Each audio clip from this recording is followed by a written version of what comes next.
প্রিয় দর্শক, আজকে আমি আপনাদের সামনে যে ওষুধটি দেখাবো সেটি হচ্ছে একটি নাসাল স্প্রে।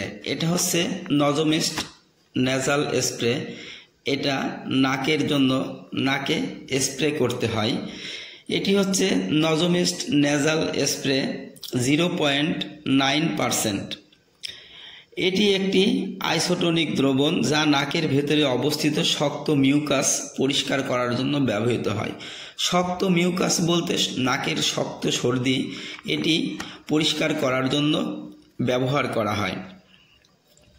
আমি আপনাদেরকে আজকে দেখাবো এটির কার্যপদ্ধতি কি, নির্দেশনা কি, পার্শ্ব প্রতিক্রিয়া কি এবং এটি কিভাবে ব্যবহার করা হয়। তার আগে আপনারা আমার চ্যানেলে যারা নতুন আছেন তারা অবশ্যই চ্যানেলটি সাবস্ক্রাইব করুন, লাইক কমেন্ট শেয়ার করুন। ধন্যবাদ। দর্শক মণ্ডলী, দেখুন নজোমিস্ট নেজাল স্প্রে এটি হচ্ছে একটি নাকের স্প্রে যেটি অ্যালার্জিক রাইনাইটিস, সাইনাস ইনফেকশন এবং বিভিন্ন ধরনের ঠান্ডাজনিত সমস্যায় নাক পরিষ্কার করার জন্য নির্দেশিত হয়ে থাকে। এটি তৈরি করেছে Opsonin pharmaceuticals limited. Opsonin pharma ওষুধের জগতে খুবই নামকরা একটি প্রতিষ্ঠান। আর এটি হচ্ছে nasal spray 0.9%, 200 meter dose nasal spray. দর্শক মণ্ডলী, ভিডিওটি আপনারা সম্পূর্ণ দেখতে থাকুন, ওষুধ সম্পর্কে জানুন, ওষুধ সম্পর্কে বুঝুন। এটির কার্য পদ্ধতি হচ্ছে নেজাল স্প্রে নাকের ভেতরের আর্দ্রতা বাড়ায়, নাকের ভেতরের শক্ত মিউকাসকে অর্থাৎ শক্ত সর্দি বা ঠান্ডা জাতীয় যেটি থাকে নাকের মধ্যে সেটিকে নরম করে দেয়। এর ফলে মিউকাস সহজে বের হয়ে যায় এবং শ্বাস প্রশ্বাস নেওয়া অনেক সহজ হয়। এটির মাত্রা ও প্রয়োগ বিধি হচ্ছে শিশু হতে প্রাপ্তবয়স্ক পর্যন্ত প্রতি নাসারন্ধ্রে দৈনিক 2 থেকে 3 বার অথবা প্রয়োজন অনুযায়ী ব্যবহার করতে হবে, অথবা অবশ্যই একজন রেজিস্টার্ড চিকিৎসকের পরামর্শ মোতাবেক ব্যবহার করতে হবে। আর পার্শ্ব প্রতিক্রিয়ার কথা স্প্রেতে বলা আছে, নেজাল স্প্রে ব্যবহারের ফলে কোনো প্রকার মারাত্মক অ্যালার্জিজনিত সমস্যা পাওয়া যায়নি। গর্ভাবস্থায় স্তন্যদানকালে নেজাল স্প্রে ব্যবহার করা হতে পারে। যদি ব্যবহার করা হয় তাহলে সেটি গর্ভাবস্থায় এবং স্তন্যদানকালীন অবস্থায় এটি নিরাপদ। সতর্কতা, সোডিয়াম ক্লোরাইড আছে, এটি স্পর্শকাতরদের ক্ষেত্রে সতর্কতা অবলম্বন করা উচিত।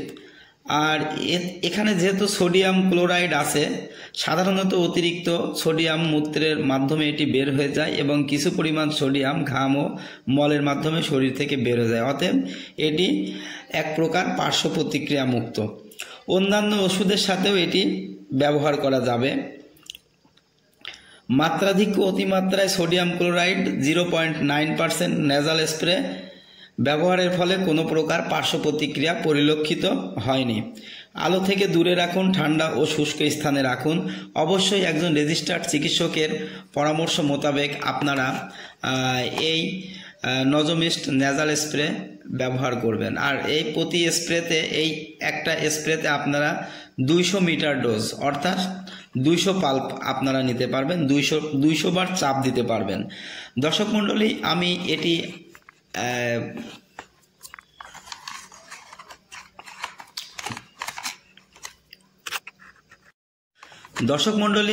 এটি নাজাল স্প্রে এটি বক্স থেকে যে খোলস ছিল, খোলস থেকে আমি এটা বের করেছি। আমি আপনাদেরকে দেখাবো এটি আপনারা কিভাবে ব্যবহার করবেন। হাতে কলমে আমি দেখাবো। প্রথমে বোতলটি ভালোভাবে ঝাঁকিয়ে নিন, তারপরে নিরাপত্তা ক্লিপটি সরিয়ে ফেলুন। এর সাথে দেখুন একটি নিরাপত্তা ক্লিপ আছে, এটি আপনাকে সরিয়ে ফেলতে বলছে। নিরাপত্তা ক্লিপটি খুলে ফেললাম। খোলার পরে ধুলা প্রতিরোধক ক্যাপটি সরিয়ে নিন। ধুলা প্রতিরোধক একটি ক্যাপ আছে এখানে, এই ক্যাপটি আপনারা সরিয়ে নেবেন। এই যে আমি টান দিয়ে ক্যাপটি সরিয়ে নিলাম। ক্যাপটি সরিয়ে নেওয়ার পরে বলছে ব্যবহারের সময় বোতল ও মাথা সোজা রাখুন। বোতল উপরের দিকে রাখুন এবং মাথা উপরের দিকে সোজা রাখবেন এবং আপনি আপনার নাকটা উপরের দিকে রাখবেন, নাকের সাথে বোতলের মুখটাও উপরের দিকে রাখবেন। তারপরে আপনি এক নাকে চাপ দিবেন, পরে আরেক নাকে চাপ দিবেন। অবশ্যই চাপ দেওয়ার সময় আপনি যখন চাপটা দিবেন তখন নিঃশ্বাসটা ভিতরের দিকে নেয়ার চেষ্টা করবেন। ব্যবহারের পর স্প্রে টিপটি এটি পরিষ্কার করার জন্য নরম কাপড় অথবা টিস্যু পেপার দিয়ে ভালোভাবে মুছে রেখে দিন। দর্শক মণ্ডলী, আমি আপনাদেরকে খুবই সংক্ষিপ্ত আকারে ভালোভাবে আমি আজকে দেখালাম নেজাল স্প্রে এর পার্শ্ব প্রতিক্রিয়া কি, নির্দেশনা কি এবং কিভাবে ব্যবহার করবেন। আমাদের চ্যানেলটি যদি আপনাদের ভালো লাগে অবশ্যই চ্যানেলটি লাইক কমেন্ট শেয়ার করুন এবং আমাদের সাথে থাকুন। ভিডিও দেখে একটু উপকৃত হলে আমাদের সাথে থাকতে ভুলবেন না। ধন্যবাদ।